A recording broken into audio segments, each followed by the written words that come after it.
Estamos no último bloco do programa Eclésia dessa noite, lembrando 20 anos da encíclica Evangelium Vitae, do Papa João Paulo II. Aliás, quando a gente lembrou do Papa João Paulo II, a gente até destacou aqui no cenário o brasão do Papa João Paulo II, né? Esse brasão azul bonito, que inclusive tem um M de Maria, né, Padre Guido? Porque ele era um Papa bem mariano. Aliás, Totus Tus, que era o lema dele, era tudo teu de Maria, tudo né? Teu, sim, exato. Tá aí, ó, olha só o brasão do Papa João Paulo II, lembrando nosso querido Papa João Paulo II. Aliás, por falar em Papa, aconteceu uma coisa muito interessante nesse final de semana, né? Fazendo um parênteses rapidinho na pauta aqui. O Papa Francisco foi até a cidade de Nápoles, lá na Itália. Só que lá em Nápoles, na Itália, tem uma relíquia muito antiga, de cerca de 1.700 anos, de São Genaro. São Genaro ou São Januário mesmo, Padre? Januário em português, é Genaro em língua italiana, sim. São Genaro, ou São Januário, que é uma ampola de sangue de São Genaro, que foi recolhida já então há muitos e muitos séculos, e é guardada nessa igreja de Nápoles. Acontece que, por si só, essa ampola de sangue coagulado já é uma coisa maravilhosa, que em 3 ocasiões durante o ano, 19 de setembro, por exemplo, que é a data de morte de São Genaro, ela se torna líquido. O sangue que está coagulado fica líquido, né, de uma hora para outra. Agora, acontece que o Papa Francisco esteve lá nessa igreja e no momento que ele pegou o relicário, né, onde está essa ampola, se tornou líquido o sangue ali na frente de todo mundo. Que isso já aconteceu, inclusive, com outro Papa no passado, né, Padre Guido? Sim, foi com o Papa Pio IX no ano 1848. A gente tem a imagem aí, diretor? Acho que a gente tem uma foto aí do Papa, não tem? Para a gente mostrar. Esse é o São Genaro, né? Uma imagem de São Genaro. O bispo da cidade de Nápoles, que foi martirizado, foi degolado. E o fato do sangue que se liquefaz 2, 3 vezes ao ano acontece no mesmo tempo, simultaneamente em 2 lugares. Nesta ampola, o vidro, como você estava falando antes, né? E como também numa cidade a uns 30 quilômetros de Nápoles, chamada em língua italiana Pozzuoli, Puteolis, um nome antigo, onde há uma pedra branca sobre a qual foi cortada a cabeça deste homem. Lá se formou uma mancha de sangue escuro, que, em ocasião da liquefação, também se torna sangue vivo. Então vale a pena então pesquisar aí sobre esse milagre de São Genaro e esse evento recente na mão do Papa Francisco. A gente fez um rápido comentário porque foi muito bacana o que aconteceu mesmo nesse fim de semana. Aliás, São Genaro, por exemplo, pelo fato de ele ter sido cristão, ele foi condenado à morte. Sim. Ele sofreu a pena de morte. Mas e a pena de morte, Padre Guido? Como que a igreja vê isso? É uma coisa lícita ou não? Olha, gostaria de repetir as palavras do Evangelium Vitae a respeito disso, quando afirma este documento a inviolabilidade absoluta da vida humana, que é uma verdade moral explicitamente ensinada na Sagrada Escritura e defendida pelo magistério da Igreja. Somente Deus é autor da vida e da morte. Não cabe à pessoa humana matar uma outra pessoa. Sobre a pena de morte, que é como um castigo diante de um crime que aconteceu naturalmente, vários países continuam mantendo a pena de morte nos dias de hoje. Outros mudaram para outro castigo, outra pena, talvez tantos anos de reclusão na cadeia, etc. A Igreja deixa bem claro que a pessoa, mesmo com o seu erro, tem sempre a possibilidade de uma reeducação, de uma reinserção na sociedade. E devemos defender sempre a vida.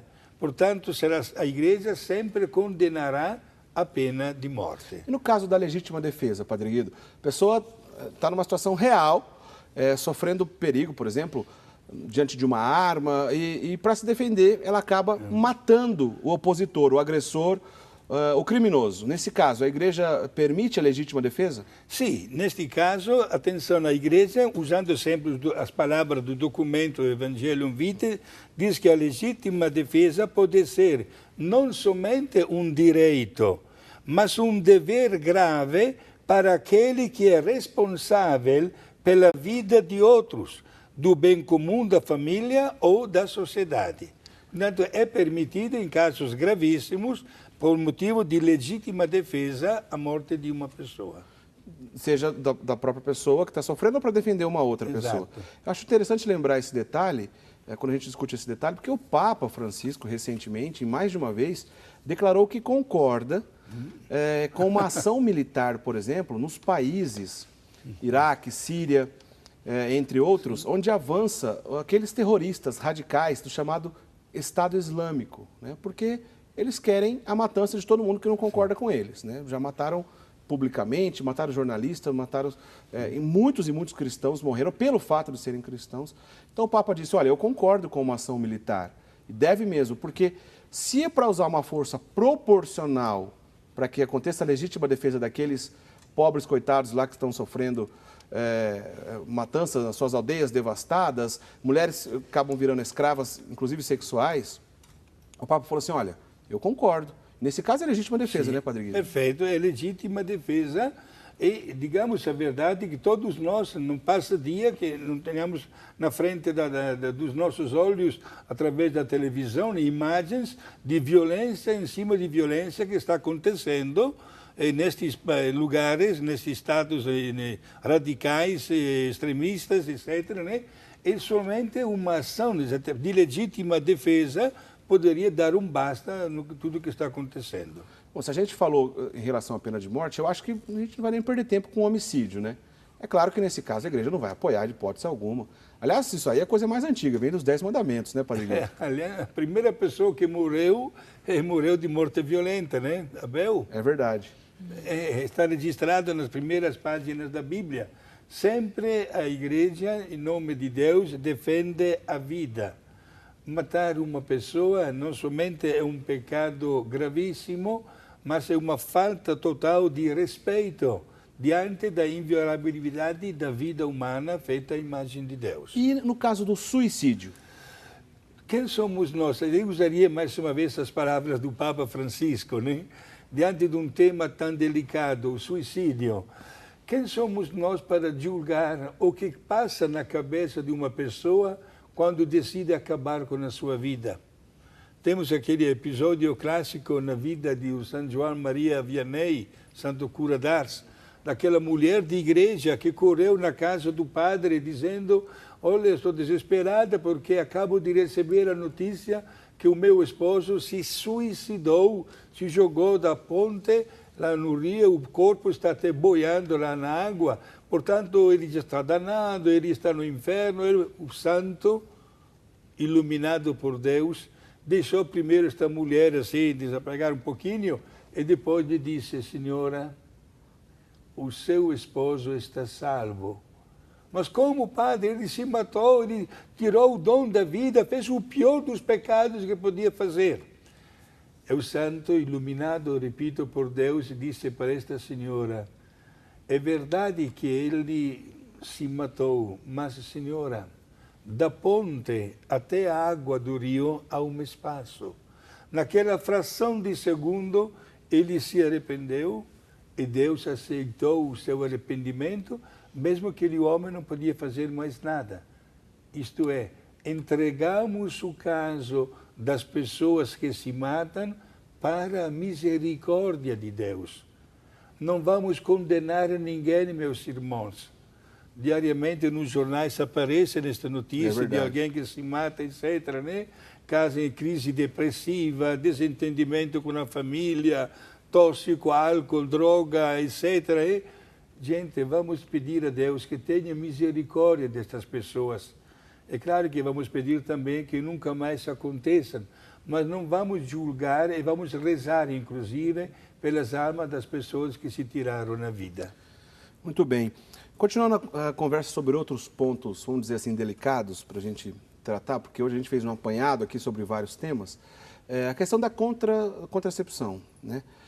Os métodos que previnem a gravidez, alguns deles estão claros já que provocam aborto. Por exemplo, DIU, abortivo, não tem como, não tem discussão, né?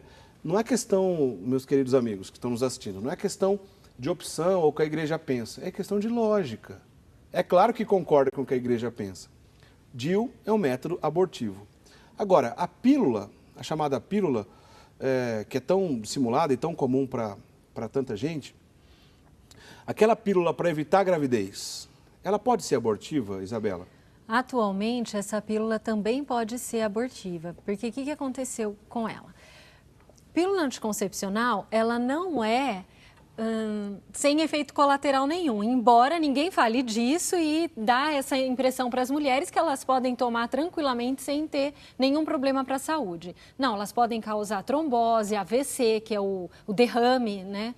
Ela traz, porque o hormônio, não é brincadeira a gente mexer com hormônio.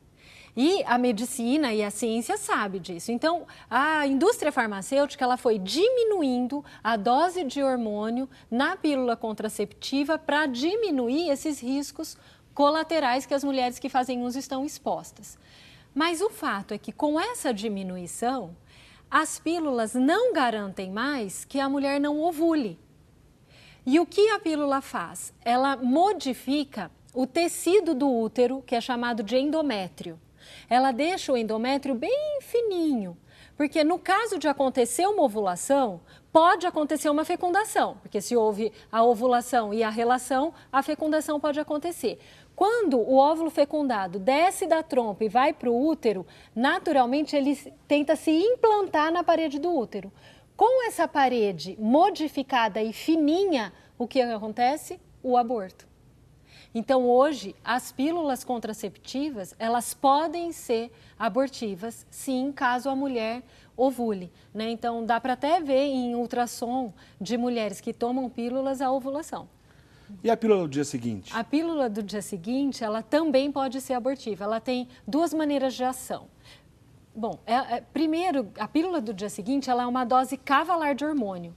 Então, quem faz uso direto da pílula do dia seguinte também está exposto, a mulher está exposta a vários riscos, inclusive de câncer de mama, por essa grande dose de hormônio que ela tem.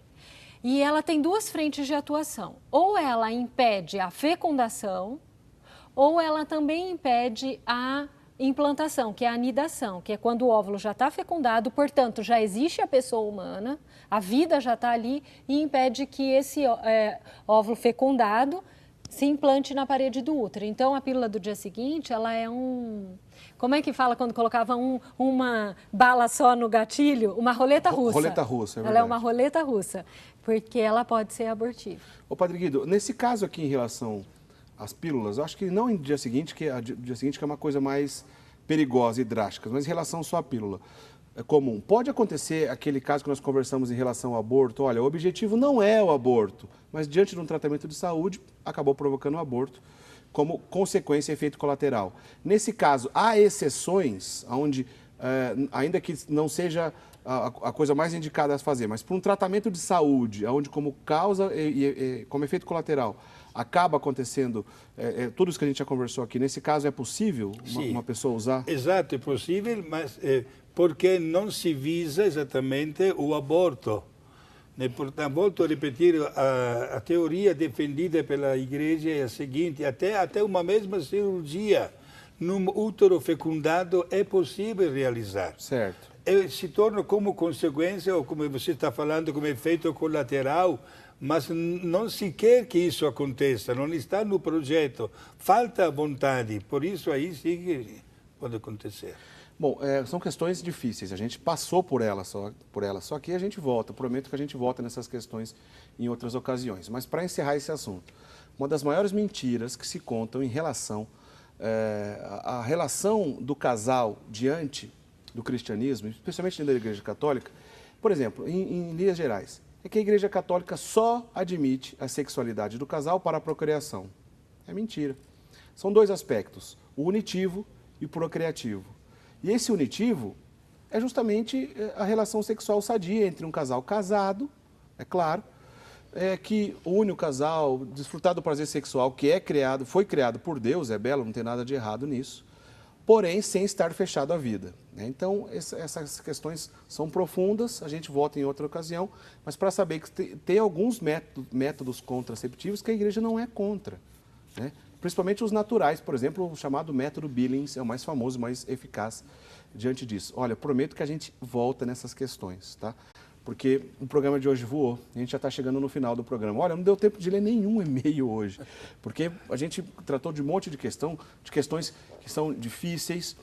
Fica aqui a dica, entre no site da Rede Século 21, rs21.com.br, clicou em programas, clicou em programa Eclésia, você vai achar a encíclica Evangelium Vitae, da onde nós baseamos o programa de hoje, né? A encíclica está fazendo 20 anos, amanhã ela completa 20 anos.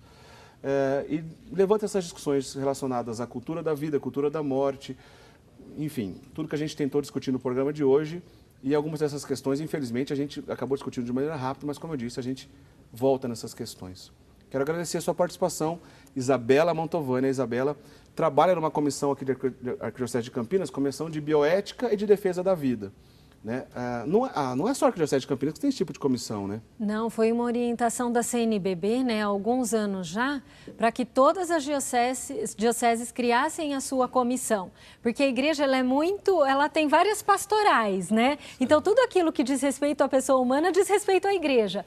Mas aí ficou aí o bebezinho, o nascituro e a cultura de morte invadindo os países, querendo a legalização do aborto. A igreja, como uma grande mãe, viu que precisava defender aí a vida que está por nascer. Então, a CNBB ela fez essa orientação de que todas as dioceses montassem a sua comissão. Então, se na sua diocese não tem, procure o seu bispo, né? E se dispõe aí a ser um defensor da vida humana mais inocente que existe. Então, hoje fica o convite para você votar em outra oportunidade, para a gente conversar, por exemplo, sobre manipulação embrionária. O que a igreja pensa, como é que a gente deve se portar diante disso. Então, obrigado pela presença de hoje e a gente já conta numa outra oportunidade com a sua presença aqui também, Obrigada, Isabela. eu que agradeço. Padre Guido, como de costume, suas considerações finais e sua bênção. Exato. Olha, gente, como consideração final, citaria exatamente mais uma bela frase desse documento Evangelium Vitae, quando o Papa afirma que Deus é o Senhor da vida e confiou ao homem o encargo de preservar e proteger a vida desde a sua concepção com o máximo cuidado. Procuremos cuidar, portanto, da nossa vida e da vida do nosso próximo que está ao nosso redor, com todo o carinho como merece qualquer pessoa feita à imagem e semelhança de Deus. Um grande abraço para todos, especialmente para o amigo Francisco Wagner de Barbalha. Recebi a sua mensagem, obrigado. E, como sempre, a minha bênção sacerdotal, em nome de Deus o Pai, Filho e Espírito Santo. Amém. Amém. Olha, Padre Guido, na semana que vem o senhor volta, por favor, aqui no programa para a gente falar sobre a Semana Santa. Já estaremos na Semana Santa. Domingo agora já é domingo de Ramos e a gente fala sobre a Semana Santa já na terça-feira, né? E já adianto aqui para os nossos amigos telespectadores que na semana que vem, na Semana Santa, além do programa ao vivo, normal, no nosso horário de costume, que é terça-feira às 8 horas da noite, que falaremos sobre a Semana Santa, que é riquíssimo, tem muito assunto para a gente conversar, teremos também na semana que vem um programa especial, justamente na Sexta-feira Santa. Logo no período da manhã, 10 horas da manhã, o programa Eclésia Especial sobre a Sexta-feira Santa, tá? Então você se programa para assistir a gente na terça-feira à noite e depois na sexta-feira de manhã, justamente na Sexta-feira Santa, conversando sobre tudo relacionado à paixão e morte de Nosso Senhor Jesus Cristo. A gente fica por aqui. Uma boa semana para vocês. A gente se encontra então na semana que vem, já na Semana Santa, então, para conversar sobre muita coisa legal. Até lá, gente. A gente se vê. Tchau, tchau.